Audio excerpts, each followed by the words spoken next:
everyone! Today I am going to be taking another fan request, and for this particular Animation Friday I wanted to discuss my favorite animated characters. Now this was very hard for me to really narrow down because I do enjoy a lot of animated characters, and I do find myself really gravitating to a lot of different animated characters. I guess the list that I came up with sort of reflects the animated characters that I guess I liked the most during childhood, as well as characters that I've grown to like today. So, basically that's what I'm going to try to revolve my list around, and sort of explain my reasonings as to why I like these characters in particular. So, let me start first with all of the Mickey Mouse club characters, again, like Mickey Mouse, Minnie Mouse, Goofy, Donald, Daisy, and Pluto. The reason why I like Mickey Mouse in particular is I like how they evolved his character. Originally, Mickey Mouse sort of started off as a troublemaker and sort of a very kind of sleazy type character, but then they kind of transformed him later on, as you'll see in the cartoons, as more of a heroic, noble character, and I find that to be very interesting, his evolvement, and how the character has changed over the years, and I enjoy the various interpretations of Mickey Mouse, and I find a lot of the cartoons really enjoyable, and even though at times maybe Mickey's a little bit more of a troublemaker at times, I still find myself really enjoying the overall cartoon that he's presented in, and I like his character and sort of the different routes that were taken with the character over the years. And I do find the character and the design itself to be very cute and very innocent and childlike and just likable. And I think, though, overall he sort of represents a very interesting type of mindset that I think a lot of people have maybe at one point in their life, where they maybe are more of a troublemaker and then they do become a little bit more mature, a little bit more adult. And I think Mickey Mouse sort of represents that, and sort of that evolvement, and I find that to be really fascinating. That's why, in particular, I think Mickey Mouse always engaged me as a character. So I enjoy Mickey Mouse a lot for what the character has to offer, and that's sort of my reasoning behind that. Another character, I guess I'll discuss his lady, Minnie. I really adore Minnie for sort of her innocence, her sort of charm. It kind of reminds me a little bit of myself. I enjoy her whole approach to being a character that is based in sort of that feminine type role of being fairly cutesy and innocent and likable. So I think that's in particular a reason that I like her too. Although I do like the fact, though, that she is feisty at times. And again, she does sort of have an involvement too, where at first she was getting captured all the time in like the younger cartoons. But then in the older cartoons, she becomes more of a sidekick to Mickey Mouse, as opposed to just someone that Mickey Mouse ends up sort of rescuing. So there really is an evolvement of the character, and that's what I really enjoy about Minnie Mouse too, is sort of her kind of evolvement and sort of the pros and cons that come with that character when it comes to the evolvement. And I like how she keeps though this very innocent kind of likable personality, though, throughout her entire sort of transformation. And I think that that really works to the cartoon's advantage, and I really enjoy the character and the design, and I liked how they added a bow to her hair and tried to make the character stand out as a female character. And I sort of enjoy it for that, for being that kind of feminine sort of symbol of the Mickey Mouse world, so to speak. And I also like Goofy for the fact that he reminds me a little bit of my grandpa a little. I really enjoy the fact that he stands out as being a little bit slow at times, but at the same time he's very likable and friendly, and he's a goofball, and he just has this approach that I think suits the character really well, and all of the slapstick antics that he gets into for him being a little bit slow and not catching on really quick leads to a lot of entertaining laughs, and I think Goofy really stands out as one of those characters. So that's why I'd say that he's one of the ones that I identify with and that I feel resembles somebody that I know within my life. So I definitely would say Goofy to be one of my favorites too. Along with Donald Duck, I really enjoy the antics that he gets into, and that things don't go right for him, and how he responds with anger and frustration. I think that's just so laughable and so engaging that I think that's what makes the character really stand out. Daisy Duck, I would say, is probably the least of the Mickey Mouse Club people, or in the Mickey Mouse universe, I guess, that I would consider liking, but at the same time I still like her for her sassiness and for how Donald sort of plays off of her. I really do think that works to the cartoon's advantage, and I think she stands out for that, but I would say that she's probably not out of this category of animated characters that I'm making, she's probably my least favorite, but I still enjoy what she adds to the other characters, and I think that makes her sort of, I guess, stand out in a way. And I think she's a little bit more sassier than Minnie. I think she's a little bit more self-centered or more self-absorbed, I think, than Minnie. But regardless, I still find the character enjoyable, and I sort of like the evolvement that they took with her too. So that's Daisy Duck. And lastly, but certainly not least, Pluto. And I enjoy Pluto for being sort of that, again, that kind of similar character to Donald Duck, who has antics happening. But with Pluto, it's not like he gets mad or overly frustrated, I think, to the point like Donald does, but he sort of handles the circumstances in a different way, and he tries to figure out a way to get out of whatever situation he's in. And I think it really works in the fact that he's a very he's considered to be a dog in that world, so, and a sort of a pet in that world. So he sort of is downplayed to the fact that he can't really, I guess, talk. But I think that really brings out another kind of interesting character, because he's focused in on trying to be likable in the sense of his limitations, and that he can't openly express things at times because he's a dog. So again, I think this is sort of this identifiable thing that I think a lot of children have, and like adults not really understanding them, I guess.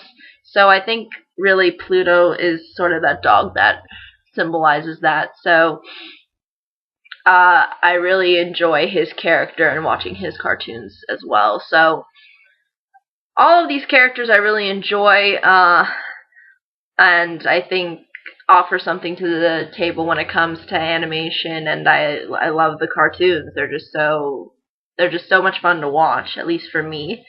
So that's why I would say they are my favorite compilation, I guess, of characters. But I'm also going to talk about other characters as well. The next one that I want to discuss is also kind of, you could consider iconic, I guess, in Western animation. And I apologize, but I'm not really familiar with the Asian anime kind of characters, and I've never really identified so much with the characters that I have seen. So basically a large of what I'm going to discuss is more Western based. But again, I think it's also due to the fact that I grew up in a more Western culture, so I identify maybe more with these kinds of characters as opposed to other Asian type animated characters. So I will be probably leaving these out, but regardless of that, I will continue on with discussing Daffy Duck. Now, the interesting thing about Daffy Duck is although I do find him fairly iconic in a sense, and some people would argue Bugs Bunny is better, I've always liked Daffy because he was always sort of the underdog in the entire show's premise. He was always trying to figure out some way to mitigate his troubles, and I always enjoy his routines and his ways of trying to get around things. And I feel like that there was a lot of involvement too with Daffy's character. Now, at first he was kind of really wacky, and then they kind of maybe downplayed it a little bit so that he seems rather intelligent and can think quickly, but always, I guess, outsmarted by Bugs Bunny. I guess I've always liked the underdog, and I've always liked the fact that Daffy would always be the one that would really fail, and I would just laugh at that more and root more for him than I would really root for Bugs Bunny. So I guess you could say I really enjoy Daffy Duck's kind of antics. I would say that I was a fan of the Looney Tunes when I was a little bit younger.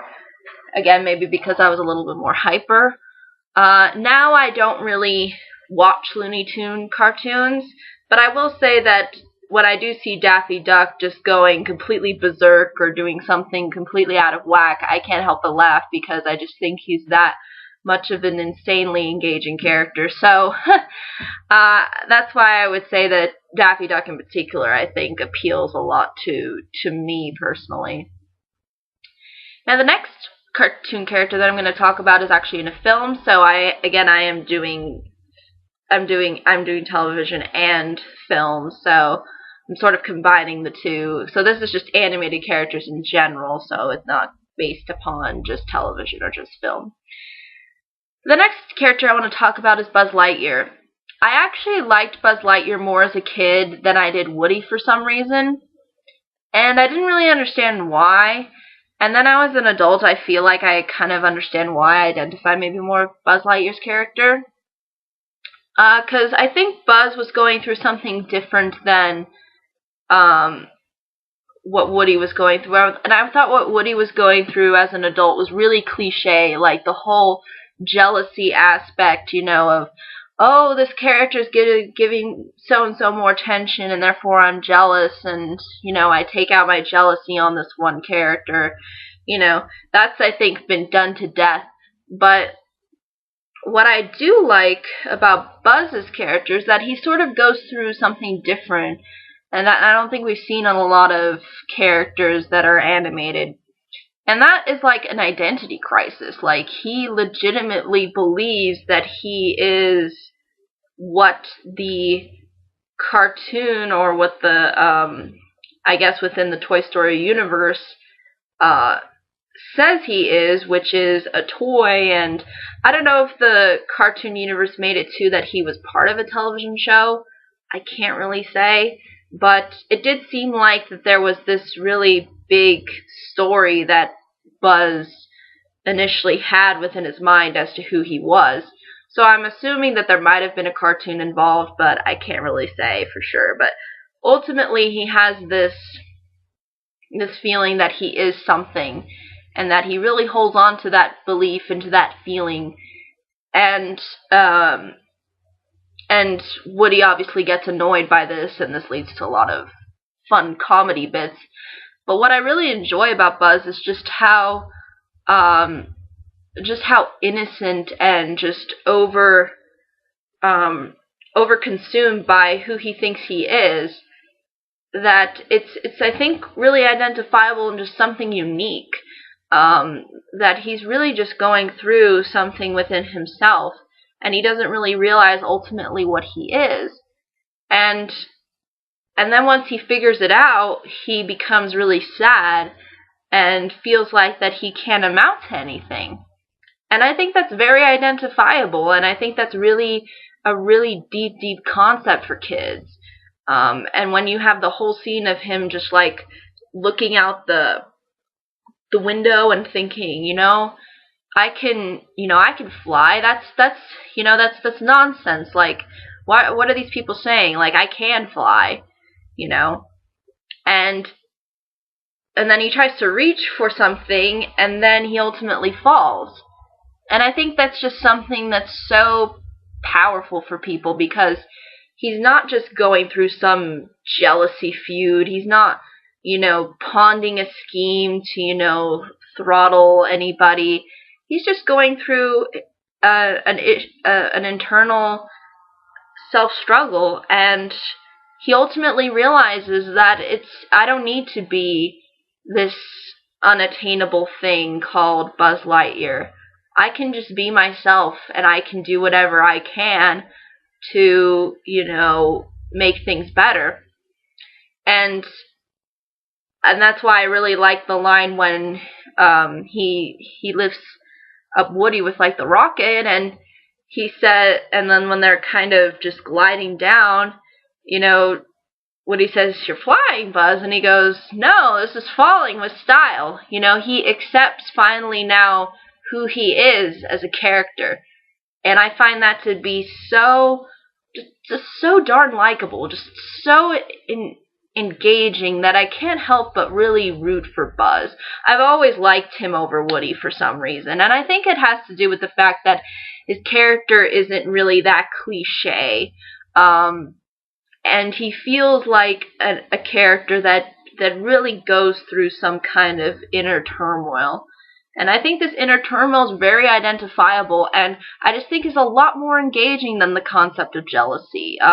Jealousy just comes and goes, and even Woody's sort of arc is just, yeah, I was jealous of you, but yeah, I shouldn't really be jealous of you, and stop being a douche, That's really his whole arc. But I think Buzz's arc is way more interesting, way more compelling, and I think really does ultimately save the day, and ultimately causes the plot to sort of turn on its head. So again, that's kind of the way I sort of see it. It's sort of, Buzz was the reason why the plot turned the way it did was because Buzz was able to accept who he was. So I think that's a lot more of an interesting dynamic for an animated character. And I think the name's memorable, his line is memorable, to infinity and beyond.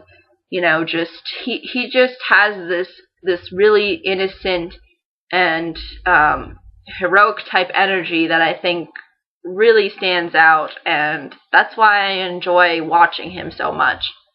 Is just the fact that he is so likable, and that he is so engaging as a character, and he actually goes through something that's rather internal and not really something that's really petty. So that's just the way I see his character, and why I find myself really enjoying his character. And I love those Disney commercials where he's just like, wow, this is so cool. He's just walking around Disneyland. But yeah, again, that's why I think a lot of people in particular boys, I think, like his character. So so that's really all I can say about Buzz Lightyear. The next character that I want to talk about is sort of in the iconic category, and this is Betty Boop. Now, I really didn't really watch Betty Boop when I was little. I mean, it was way beyond my time, and all I really saw her was a really commercial symbol, and I didn't really know that there was anything beyond that. Um, but as I got older and I started watching some of the cartoons, I found myself really enjoying Betty Boop's character. And again, I am really actually not a huge fan of her design, or really her voice actually, but I do like the essence of the character. And I like how she kind of combines sort of Minnie's innocence and sweet nature with maybe Daisy's more sassy personality, and sort of combining the two. There's, I think, a lot of innocence and charm to her, but there's also um, a lot of a lot of sassiness and a lot of diva-esque qualities about her that I think makes her identifiable and engaging. And some people say that she is sort of I guess you could say, sex symbol during the time. But to me, that doesn't ultimately matter so much. I mean, I enjoy the character for the character and how she goes through certain situations, and I kind of like that she's not really she's a little bit different compared to maybe some more traditional animated women characters. So I guess I like the idea of combining sort of that innocent charm with that sassy, independent woman type nature. And I think Betty Boop sort of captured that mixture really well, and that's why I really enjoy the character. Not so much the design or the voice, but the character is just fun to watch. Now the next one I wanted to talk about is sort of similar to Betty Boop, but on completely one end, and that's completely just sexy, and that's Jessica Rabbit. What I like about this character is I like how she's not a villain. I like how they don't make her a villain in the movie. I like how they really try to make her this kind of very just sort of they make her very sexy in the sense of confidence. Like she does have this sort of confidence about her, and she does talk in such a way that's very that's just very very fun to watch, because she's just so she's just so she is just so sensual in that aspect, but she also tries to throw it back at everyone and say that, I still have an innocent heart. And I think she does ultimately, especially when she says the line, I was drawn this way, it's just everything that you see is just how I look. And I think animation a lot of the times is based on the appearance of the characters. And I think Jessica Rabbit has a very unique design, and I like the fact too that she's with somebody that she wouldn't really expect her to be with, which is Roger Rabbit. Even though I find him a little bit obnoxious, I still find her enjoyable to the extent of the fact that she is untraditional in regards to how she looks. Like, because usually what I've seen in media is usually the very sensual kind of woman is usually the one who's very like promiscuous, or she's very she's conniving and she's the bad guy. But I like here how she's not the bad guy. She actually tries to help out.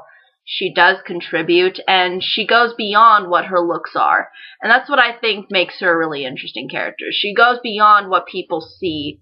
There is that famous scene where she is basically doing a sexy dance, but ultimately there's so much more to her, because you really realize how she plays a role in the plot and how she interacts with all the other characters, and she's ultimately deep down a real nice person. So it's kind of like I guess you could call it maybe the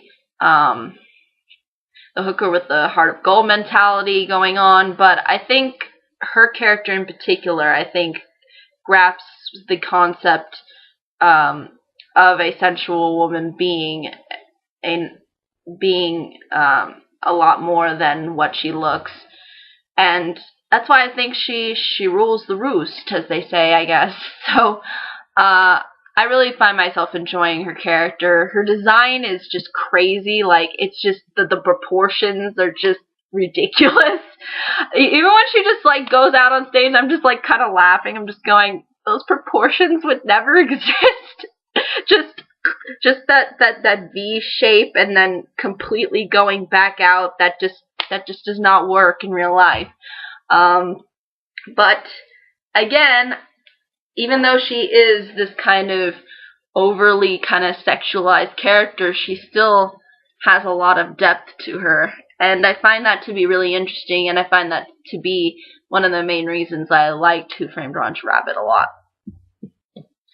Now, the next character I'm going to talk about does deal with some kind of inner turmoil, sort of similar to Buzz, but what I do like about this character is rather unique, because I think his struggle is rather unique, and that's Jack Skellington.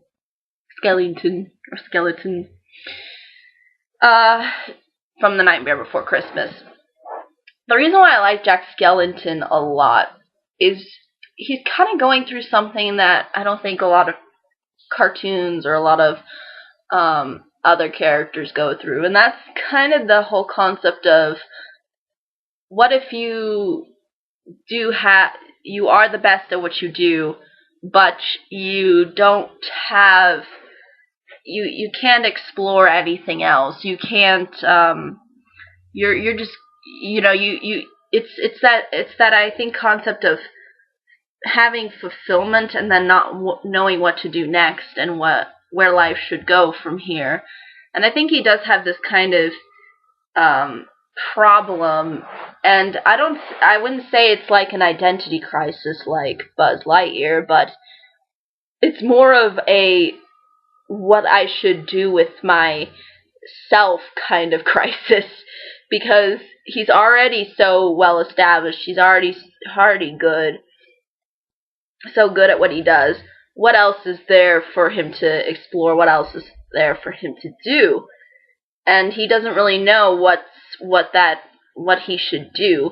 And then when he finds this other world, he kind of realizes, oh, I could be Santa Claus. I could take on this role. And what I find interesting about Jack Skellington in particular is although his design is kind of, just, it's not like overly frightening, but it is rather gothic in nature, and it's very kind of Tim Burton-esque. And some people would say he kind of looks like Slender Man. I don't know. But the thing is there's just a lot of innocence behind his character. There's a lot of care and dedication that his character has, and he's really nice to everybody else that lives, within his area, and he wants to try to, give back and sort of be that character that that can do something productive and help people, and he knows that he's already good at what he does, but he sees that there has to be something more though that he could contribute. And he wants to try to find that contribution, and he finds that contribution by playing Santa. And I find that concept to be so good for a character. I mean, his design's great, the fact that he's just really slender, the fact that even though there is this menacing nature to him, because again, he does live in Halloween Town, there is this inner innocence within him that just wants to have fun and just wants to do things, and it just has a zest, I think, for life and wanting to explore different avenues. And I think his character really embodies that idea, and I really do find myself really enjoying the character because of that. And and I guess that's why probably some people would say he's one of the better Santa Clauses, because he actually does it not as a job, but as something to contribute. So, again, I think people can interpret his character however they want, but I find myself just really being engaged and really enjoying watching him and hearing him sing, and then emphasizing, his passion. And I think that's just something that's really identifiable for a lot of people. Now, the next character I'm going to briefly discuss is one of the first animated characters to appear in film, and that's Grumpy. I enjoy Grumpy like nobody's business. I think next to the next character that I talked with, he's probably one of my favorite Disney animated characters. And the reason why I think he's one of my favorites in particular is because he has the most dimension out of, I think, all of the dwarves.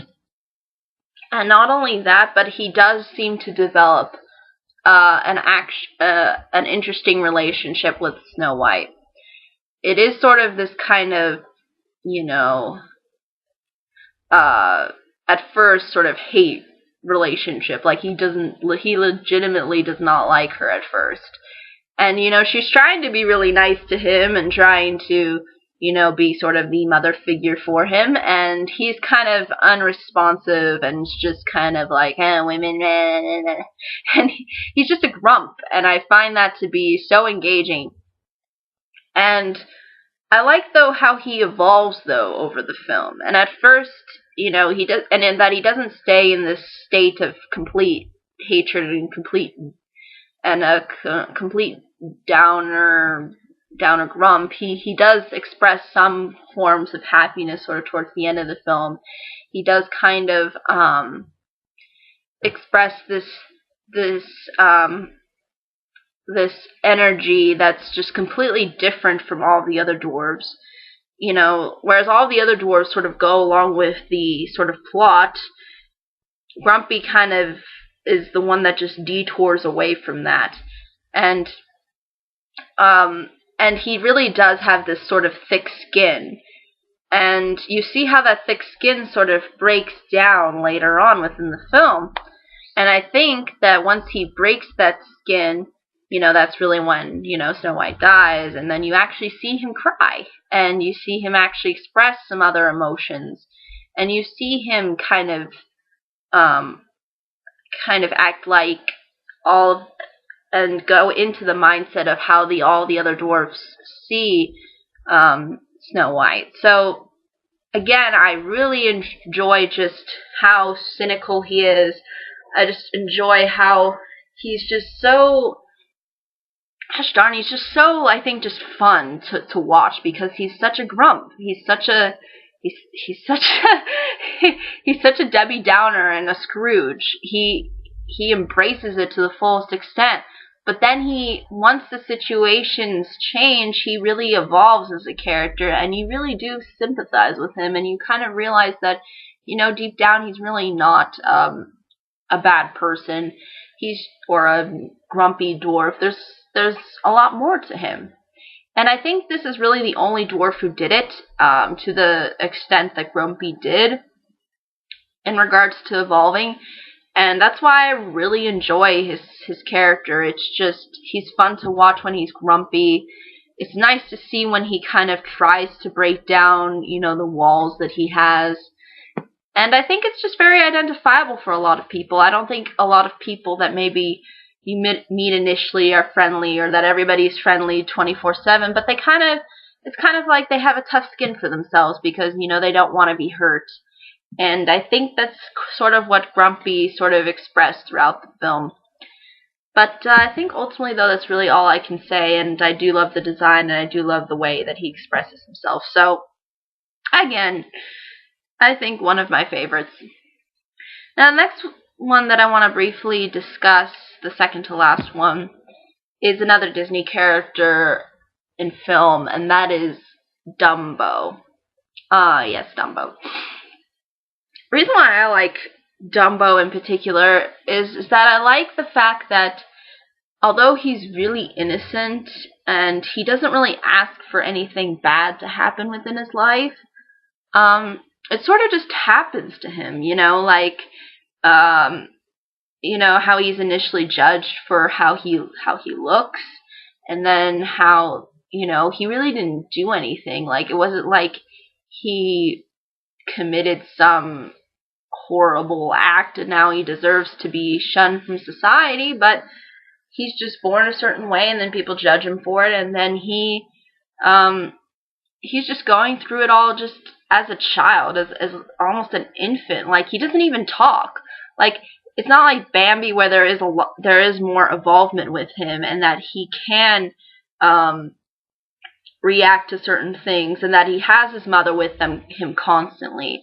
With Dumbo, he barely has his mom with him, and he only has his friend, the rat, or a mouse. Actually, I think it's a mouse. I'm sorry.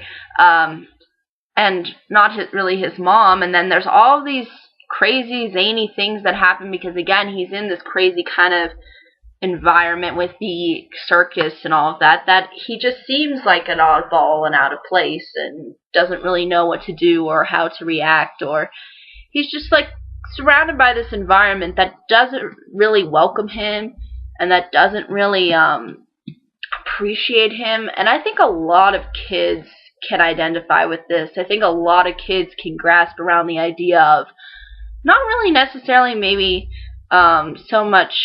I mean, I guess kids can probably grasp death, but I think kids, in particular, grasp more of the idea of being in a crazy world and not knowing what to do or how to handle it, or incapable of fully really understanding it. And I think Dumbo is one of those characters that just is completely out of his element, and he's just so young that I think it really reflects on like how a lot of things that maybe happen with children's lives, they're not prepared for it to happen, or they're confused as to why they're rejected. I mean, I think even Dumbo doesn't even know throughout the entire film like why these people hate him. And he doesn't really fully grasp the full attention of his mom until the way end of the film, because again, they have to be separated. So there is a lot of sort of self-growth, I think, with him. And I think what's interesting is he has to do this at such a young age, at an age where it's very difficult to be alone, and it's very difficult for a character to go through this kind of a scenario. And the idea of nobody accepting you or really understanding you, that's, I think, something that's just so identifiable for kids. So I don't see Dumbo so much as of a person that's been bullied. I see Dumbo as a person who's in a world that he doesn't understand, and that the world doesn't really understand him or his needs or his desires. And I think a lot of kids identify with that because a lot of kids have been put in environments where they've not been ready for, and they don't know how to handle the things that come their way. So again, I think that's just something that's just so identifiable, and I really like that this movie kind of tackled this. And I think it's just beyond what people say is bullying. It's not bullying. It's just the idea of being alone in the world and nobody understanding you. So that's at least the way I see Dumbo's character, and I think the design is really cute. I think his ears are adorable. I don't care what these people say. Like, I'm thinking to myself, like, what's your problem? He's an elephant. He's gonna have big ears. Like, ugh. But yeah, that's basically the reasons why I think Dumbo is a very interesting character. Now, the next one and last one that I wanted to discuss is another sort of iconic type cartoon character, and that's Snoopy. Yes, Snoopy. I found myself enjoying Snoopy for his design initially. I remember going to Knott's Berry Farm when I was a little younger, and I remember seeing Snoopy and going, oh, that design is just so cute, it's a dog, and, just being all excited, happy. But the interesting thing about Snoopy is how they treat him as at first he's treated, I think, more as a actual dog, but then later on he becomes more anthropomorphic and starts playing sports and starts contributing and being like a kid. He sort of is accepted as a child, like a lot of the other kids are within the show. And I just like how innocent he is and how he tries to do these kinds of fun activities that go beyond of just being a dog. like, you know, how he'll sort of resemble a lot of childlike characteristics. Like, you'll see him on top of his little dog house, and then he'll be like driving, and he has, like, you know, goggles and a little scarf and everything, and then he has his little bird companion. You know, he's just a very curious and imaginative dog. And that's what I think like about his character in particular, is just how imaginative he is, how go-lucky he is, and how he expresses very human-like and childlike emotions. It's not necessarily that he expresses human emotions. It's more childlike, I think, because I think they want to make him feel like a child, because, again, he is hanging around children, and, you know, Charlie Brown is a show that's really all about kids and not about adults anyway. So I think there is this whole aspect of trying to make Snoopy go from originally being just a dog to actually participating and becoming more childlike and more imaginative and more interesting. And I think that's what I like about the character, is just the sort of evolvement that the character goes through in trying to be just more than just a dog. And I think that's really identifiable for children in particular who enjoy the kind of the kinds of characters that sort of resemble themselves in a way, even though they're maybe like a dog or a cat or something. And Snoopy, I think, was just one of those characters that just really grasped it, and I found him to be the more iconic character of the show, just because he was just so out there, and he sort of interacted with everybody, and was kind of was someone who kind of brought, I guess, all the kids sort of together, I guess you could say. So that's why I think in particular I enjoy Snoopy, and why I enjoy his character and sort of his personality and involvement. So ultimately, though, these are all of the cartoon characters that I would consider to be my favorites. I'm sure that everybody has their opinions as to what's their favorite cartoon character, and I'd be more than happy to hear any of those characters, and hear why you enjoy those characters. But I think if I were to come up with a list, this would probably be the closest. And again, usually my opinions change a lot over time. I mean, I really, again, I always evolve my ideas, but for now, I'd say these are the ones that I enjoy watching, and that I have enjoyed watching in my past. So, I think ultimately, though, that's really all I can say about them. But if there are any questions, comments, concerns, I'd be more than happy to answer them. But until next time, everybody,